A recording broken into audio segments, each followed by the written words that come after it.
Тірі адамның тіршілігі өлгенде таусылған ба? Бір айда қолға тиетін жалақыны кешігіп, азық-түліктен қысылған соң, қорадағы тоқал ешкімді базарға шығаруға тура келген. Обалы не керек? Қолдағы адал малым жарады. Базарға кірмей жатып ақ, сүйегі ірі, бетімі келіскен оған бірден құда түсушілер қатары тым көбейіп кетті. Ақыры діттеген бағам болып, әп-сәтте ешкімді саттым да жібердім. Сонымен қалтаға әжептеуір ақша түскен соң, көңілденіп, аңылдай ән салып жүріп, базарды емін-еркін аралауға көштім. Одан ыстық бәліш жеп, бір саптаяқ сыраны да рахаттана, өңешке қарай қылғытып салдым. Кенет, әй ерке бала, тоқташы деген дауыс ту сыртымнан шықты. Кімге? Маған қарап айтып тұрма деген оймен басымды селқос бұрып, жан-жағыма қарасам, бір апай маған қарап қолым бұлғап тұр екен. Кім, мен бе дегендей өзімді ымдап көрсеттім. Иә, сен не танымай қалдың ба ерке бала деп, жаныма жақындап қолымды алып жатыр. Мен аң-таң күйде бейтаныс жанның жүзіне барлай қарадым. Орта бойлыдан төмендеу келген, қызыл шырайлы, үлкен көздерінің айналасын ұсақ әжімдер торлаған, жасы шамамен 45-50 жас аралығындағы апай мені көргеніне қуанып кеткендей, қолымды қысып, жуық арада жіберер емес. Үстіне арзандау көгілдір пальто, басын қалың орамалмен шандып байлап алған, бұл кісі кім болды екен деп қоям іштей. Сен әулие болсаң да мені танымай тұрсың осы қу бала. Шыныңды айтшы, мен кіммін деп бейтаныс апай одан әрмен маған ыстық ботқаша жабыса түсті. Ақиқатына көшсем, танымадым апай деп күмілжідім. Бәсе, бірден қайдан тани қоюшы едің? Біз байғұс жасынан жазы өтіп, көзі қалған сорлы пенде емеспіз бе деп, жаңа ғана жарқылдап тұрған апай бірден төмендеп кетті. Бұдан 25-30 жылдар бұрынғы аулыңдағы Зейнеш деген озат сауыншыны білуші ме едің деді, жүзіме қадала түсіп. Зейнеш дейді, көз алдыма бұдан көп жылдар бұрынғы аппақ сазандай әдемі келіншек тұра қалды. Әсіресе адамды баурап алар сыңғырлаған әсем күлкісі құлағымда әлі жаңғырып тұрғандай. Кезінде үстіне ақ халат киіп, қолында шелегін ұстап күлімсіреп түскен суретін аудандық газеттен талай көргенде болатынбыз. Сол кезде Зейнештің тек ферманың ғана емес, бүкіл ауылдың көркі болғанын қалай жасыра аларсың?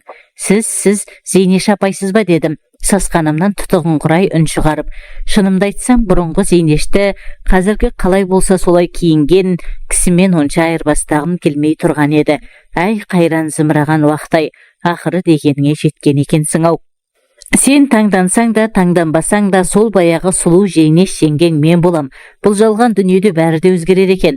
Бұрындары жас кезімізде қартайған, қаусаған кемпірлерге неге сонша қартайып кеткен деп мүсіркей қараушы едік. Міне, ол жарықтықтардың артынан бізде еріп келеміз.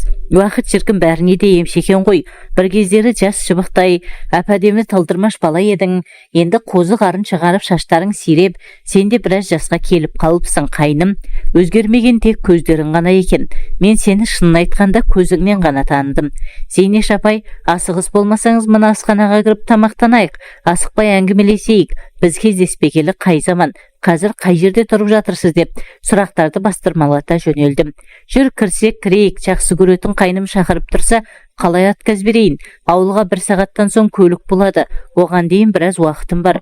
Бүгінде сол Жуалы ауданында тұрып жатырмын қайным. Базар шетіндегі асханада адамдар аздау екен. Даяшы жігітке 2 лағман мен 1 шайнек шайға тапсырыс бердім. Тентек суға қалай қарайсыз жеңеше дедім. Одан әрі еріксіз қылмыс жасайтын адамша қипақтай түсіп, оған кетер емеспін қайным. Сен шын ниетіңмен алам десең ала бер. Кейде бұл бәленің түбін түсіріп ішіп тастайтын да әдетім бар деп Зейнеш жеңгей сылқ-сылқ күліп алды.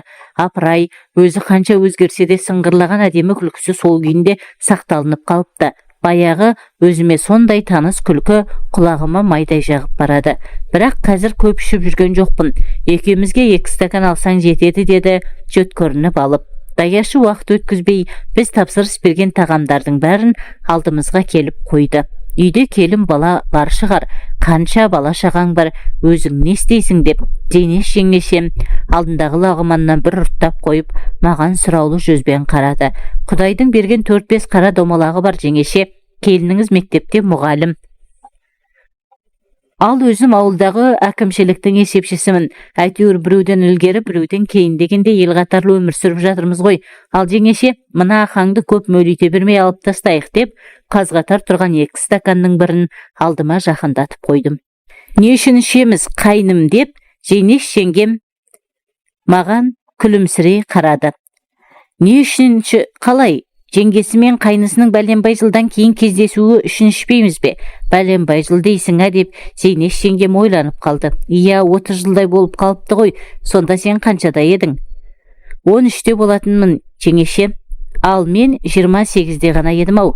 Қайтейін, ойнақтап жүріп от бастым ғой. Кетпейін едім, елдің өсегі жанымды қойды ма? Екі ортада қой аузынан шөп алмайтын Құдай қосқан қосағы Мантықбайдың әруағын қорлап кеттім-ау. Мен жақсы болғанда, адал болғанда оның аты өшпес еді-ау. Қазір кім тұрып жатыр біздің үйде? Білмеймін, Қарақалпақстаннан келген оралмандар тұрып жатыр-ау шамасы. Ауылды еске алсам ет бауырым езіліп кетеді. Деп, ол кісінің даусы дірілдеп, көз жасым мүлтілдеп шыға келді. Қайтейін, бәріне өзім кінәлімін. Атың өшкір Тайлақбаймен байланысып нем бар еді. Оның көкбет долы әйелі шашымды жұлып, жерге аунатып бетімді тырнаса да, жеңіл жүрісімді тия алмадым емес пе? Ақыры не болды? Ел жұртқа, ағайынға таза масқара болып, бір күнде үдере көшіп кеттім. Айтпақша, Тайлақбай тіріме өзі, деді Зейнеш, бет жүзін жайлап кеткен көз жасын қолының сыртымен сүртіп жатып. Тірі, бірақ аяқ қолы жансызданып, сал болып қалған. Әйелі күн бермеген соң Жыңғылсайдағы әпкесі алып кеткен деп естіткем. Қазір сол Жыңғылсайда шығар. Ал әйелі қайда? Әйелі қайда болушы? Үйінде бақуат тұрады. Екі күйеу баласын қыздарымен қоса малына салып қойған. Ашу келсе күйеу балаларын да аямай сабайды да жүреді, дейді ғой жұрт. Құрысының атын естісем жүрегім зырқ ете қалады. Шашымды бір уыс қылып жұлып, бетімді аяусыз тырнаған жауыздығын өлгенше ұмыта алмаспын. Ал жеңеше, мынаны да алып жіберейік деп, мен сөз арнасын басқа бағытқа бұрып жібердім. Иә, ішіне запыран толып, көп жылдардан кейінгі кездесу Зейнешті сірә қатты толқытып жіберсе керек. Тыжырынбаған күйі үлкен стаканды қотара төңкеріп тастады. Үн-түнсіз кеспесінен еті көп сорпаны сораптай ішіп отырмыз. Шынымды айтсам, арақтың қызуы бойымды балқытып барады. Ойыма бұдан 30 жыл бұрынғы өзім куә болған оқиға түсті. Бір қызық, арада қаншама жылдар өтсе де, санамда еш өзгеріссіз сол оқиға өшпестей жазылып қалыпты. Қазір ғой жау ұшақтары бейне бір бомбалап тастағандай, әр ауылдарда ферма, гараждардың тып-типыл болып өтпелі кезеңнің ықпалымен қолдан қирап қалғаны, ал ол кезде колхоздардағы мал фермалары қысы-жазы жұмыс істеп тұратын. Түнге қарай электр шамдары саумаладай жарқырап, еңбек қарқыны еш уақытта бәсеңдемейтін. Біздің ауылда да кезінде сиыр сауатын, бұзаулар тұратын фермалар болатын. Сол жерде менен 6 жас үлкен әпкем де сауыншы болды. Ол кезде мен 7-ші класста оқитынмын. Қолым сабақтан босағанда фермаға келіп, әпкеме жәрдем беріп тұратынмын. Сиырларының шөбін салсам, балағын шығарам. Ферманың өзі біздің үйден онша қашық болмайтын. 200 метрдей жүрсең болды, сарайға даспай аяқ тірейсің. Зейнеш жеңгей де фермада сиыр сауатын. Жаңа әңгімеміздің басында айтып өттім ғой, оның озат сауыншы болғанын. Суреті колхоздың құрмет тақтасымен газеттен түспейтін. Өзі де сол кезде әдемі еді. Қарақаттай мөлдір көздері жаудырып, қою қара шашы ақ халатының сыртына шығып, өзіне сондай жарасып тұратын. Жан баласына бұйырып сөйлемейтін, бар жұмысты күліп жүріп өзі тындыратын. Зейнешті фермадағылардың бәрі жақсы көретін. Әсіресе еркектер жағы гүлді көрген көбелектей, ол не айтса да ұшып кетуге әрқашанда әзір екендіктерін байқатып алатын. Бір күн ауылдың ескі клубында үнді киносы болатын болды. Үйдегілер бір ауыздан сол киноға баруға дайындалып жатты. Бірақ бір әттеген ай дәл сол күні әпкемнің қоңыр пальтосы фермада қалып кетіпті. Ал пальтосыз киноға қалай бармақ? Енді не істеу керек? Әпкем амалы жоқтықта маған келіп жалынды. Егер фермаға барып пальтомда келіп берсең, ақысына 1 сом берем деді. Ақша берем дегені құлаққа жаққанымен бірден көне қоймадым. Өйткені қараңғы түсіп қалған еді. Қорқамын, бара алмаймын деп кергідім. Қорықсаң Бөрібасарды ертіп алсайшы деп әпкем де қиылып қоймады.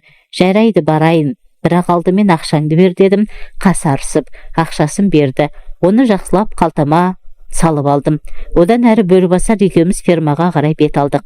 Келсек, сарайдың шығыс жақтағы қақпасын іштен іліп қойыпты. Оның ар жағындағы кішкене есікті итере жүріп, әрең дегенде ішке кірдім.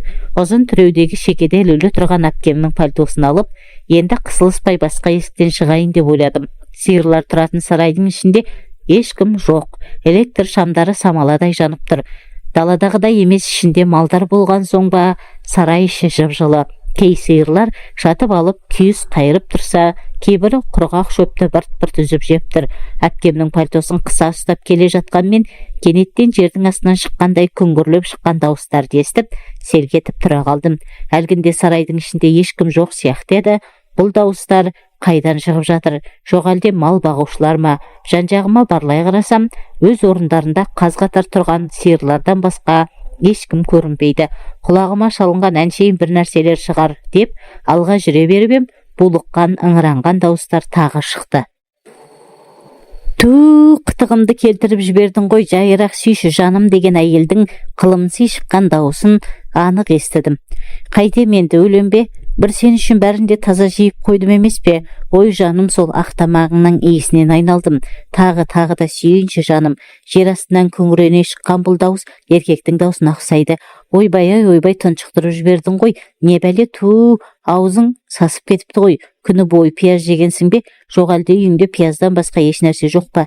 Әйелің саған пияздан басқасын бермеді шамасы. Шыныңды айтшы, тайлақпай деп әйел сыңғырлай күлді. Соның атын бүгін атамашы жаным, сенен өтінемін деген еркектің даусы гүрілдей шықты да, сол сәт олар күреске түскен палуандардай опыр-топыр болды да кетті. Сонда ғана байқадым, сүт қабылдайтын жердегі шағын жайдан шығып жатыр екен әлгі күбір-күбір сөздер.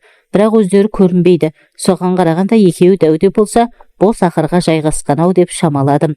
Даусы сондай таныс, тайлақбай дейтін еңгезердей жігіт осы ферманың сиырын бағады, ал қасындағысы Зейнеш сияқты. Өйткені сыңғырлаған әсем күлкісі құлаққа сондай таныс. Тоқташы енді жаным, жыртасың ғой.